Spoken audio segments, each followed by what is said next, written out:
Diary of an OAD, that's me, yeah, the diary of an OAD. You wanna see? Diary of an OAD, that's who I be. I wanna show you what I go through on a daily. Diary of an OAD, that's me, yeah, the diary of an OAD. You wanna see? Diary of an OAD, that's who I be. I wanna show you what I go through on a daily. Hey, so this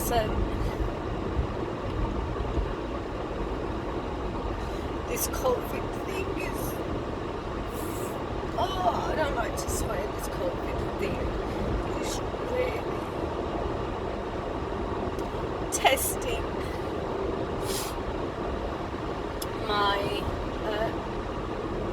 my ability to manage and handle my mental health.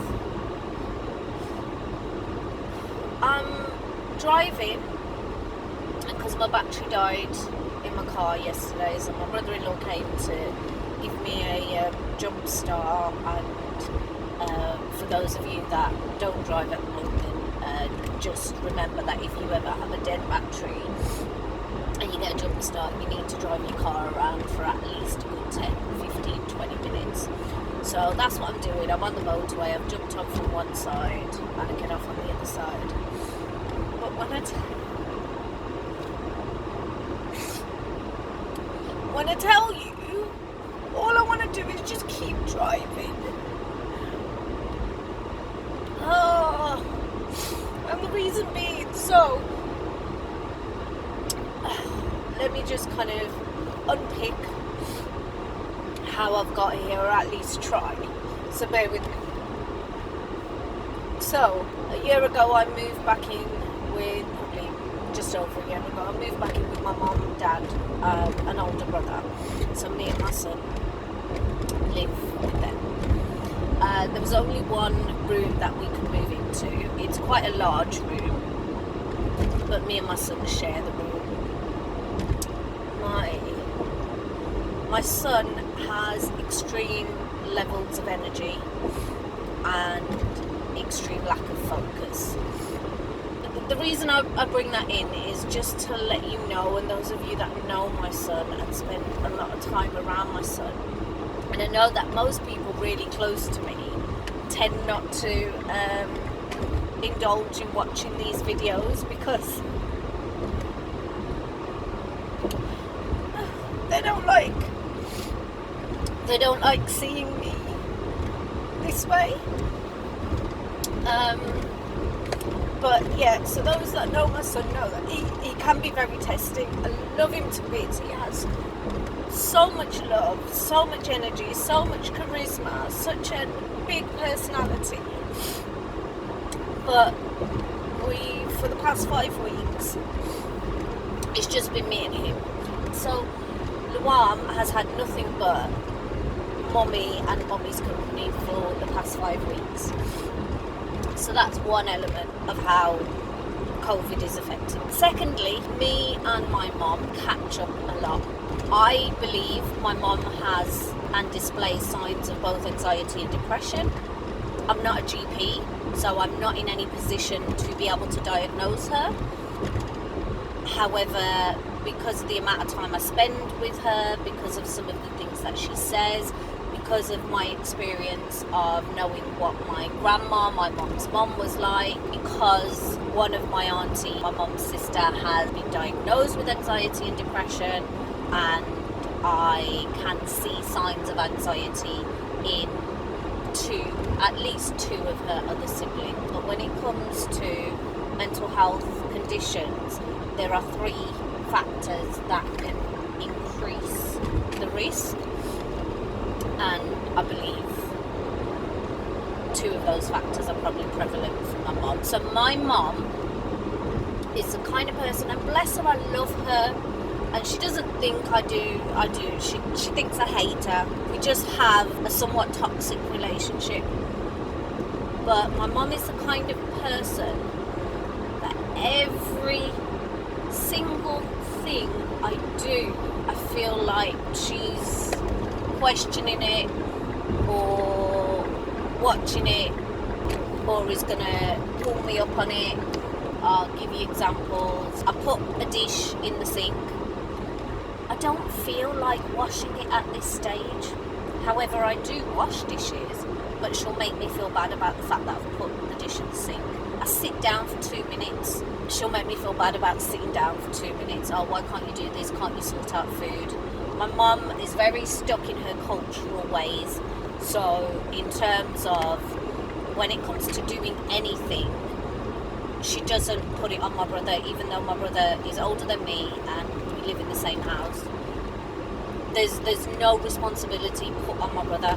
I know my brother would happily take on the responsibility, but my mum doesn't put it on him because it's the way that she's been brought up, because she's used to it, because she feels that me as the girl, I should be doing it. She also makes me feel bad because of the fact that I'm currently unemployed. I'm currently unemployed because I was a supply teacher. I was in a position that would have kept me in 4 days of work, which financially is enough for me to make ends meet and more. However, COVID-19 struck and all supply staff were laid off. But there's no point me explaining that to my mum. There's no point me even mentioning that to my mum. As far as she's concerned, I'm sitting at home doing nothing. So therefore, I should be doing everything. She also second guesses absolutely everything I do with my son. Can you imagine how it feels when the person, me and his dad are the two people that hold responsibility for him, but when I do something, she questions what I do. I know a lot of you are there screaming at the phone saying my mom's exactly the same, that's the kind of thing that moms do, but I try to explain it to her. I try to explain that, Mom, do you know that when I try to make, let's say for example, I try to make an item of food for my son and you question the way that I'm making it or make suggestions as to how I could do it better, do you understand that I'm happy doing it my way? And I've said it in a very reasonable manner. I've said, Mum, listen, you have your way of doing things, I have my way of doing things. When you're making food for him, you do it your way. When I'm making food, I'll do it my way. Now, again, those of you, I also thought of 3 categories as well here. So we have the haves, the have-nots, and the in denials. So the majority of you watching this are either haves, as in you have a mental health condition or have lived experience of a mental health condition, or you're the have-nots. You haven't got a mental health condition and you haven't necessarily got lived experience of a mental health condition, but you may have experience of someone close to you, or you may have worked with people that have mental health issues, but you personally don't have one. But the have-nots, you guys are very open to taking on board and learning how the haves I'm loving this have-nots, how the haves experience things, because mental health is just one of those things. It's ineffable, it's very difficult to explain because it's very unique to that individual. So anyway, as I was saying, what it is every time my mum does any of those things, questions the way I might make my son a prota, questions the way I might heat up pasta for him, questions whether I have fed him at the right time or whether I've forgotten completely about feeding my son, questions whether when I bath him and clean the bath I'm doing it correctly, because I'm not doing it the way that she would. Those of you that know me, when it comes to cleanliness, I am on point. My levels of cleanliness and cleaning something I am meticulous. But every single thing I do, she questions. And when I say, Mum, can you just leave it? She then takes it offensively and she then thinks that I'm having a go at her. And she then goes into the defensive, which is, oh, I may as well just shut up. What's the point of me being here? I'm always doing wrong. I can't do anything right. So that's my current living climate. Okay, that's the environment that I'm currently exposed to. A mum that increases my anxiety levels, a son that tests my patience levels, and I can't give him the energy he needs from me. I'm unemployed, so another thing, and I envisaged this right at the start of my unemployment announcement. I envisaged that if I spend too much time at home doing nothing, I would sink into my depression, because working or doing something gives you that sense of achievement, which gives you a dose of serotonin, which is one of the happy chemicals that our body produces, but a sense of achievement gives you that. So ultimately, I'm not getting that sense of achievement from going to work and helping the young people that I do. The fourth thing that is contributing to me feeling like I just want to jump in my car and disappear somewhere is my sister's currently quite ill. We do believe, she hasn't been tested, but we do believe that she has COVID, because the symptoms she's experiencing are symptoms associated with coronavirus, and they're the symptoms that are not associated with a common cold. Her levels of breathlessness and ability to do anything, to manage sentences without struggling. So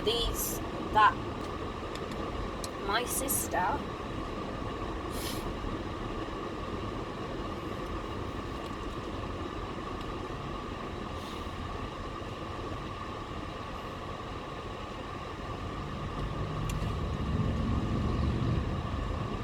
she's my go-to person. So when these things that I've mentioned are normally having an effect on me or taking a toll on me,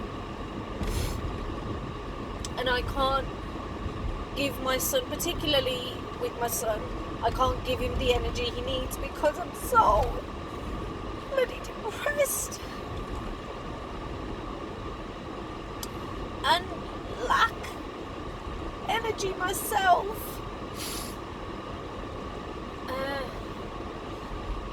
I normally go to my sister's and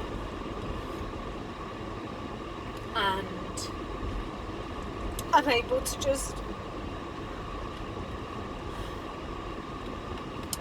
just be depressed and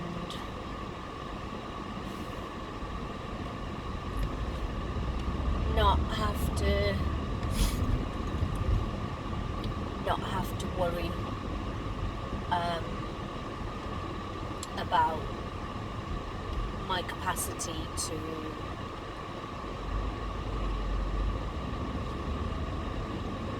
give my son what he needs from me.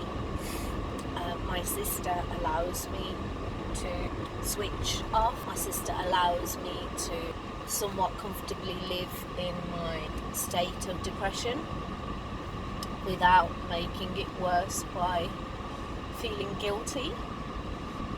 And my sister's a have-not.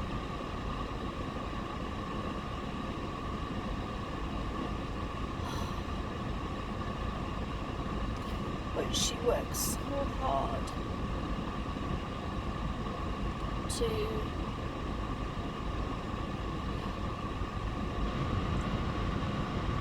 work so hard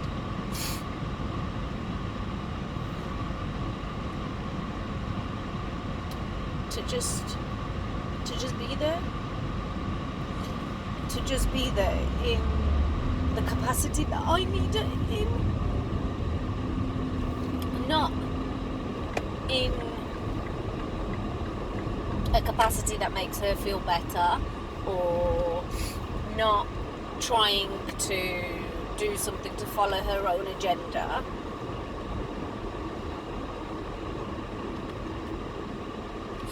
She just lets me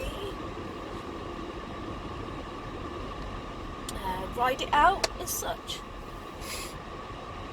No guilt, no stress, no pressure.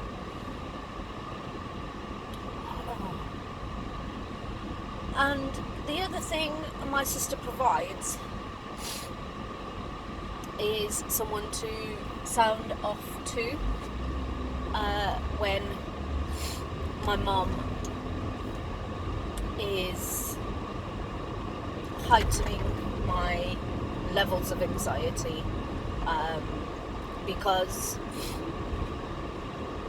she has experience of my mum, but she knows obviously she doesn't live with mum, so her relationship with my mum is very different to my relationship with my mum. But she helps me to be logical. She helps me to come from my place of being angry or upset or annoyed or frustrated to a sense of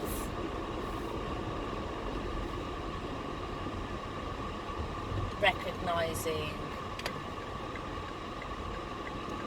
this is what it is.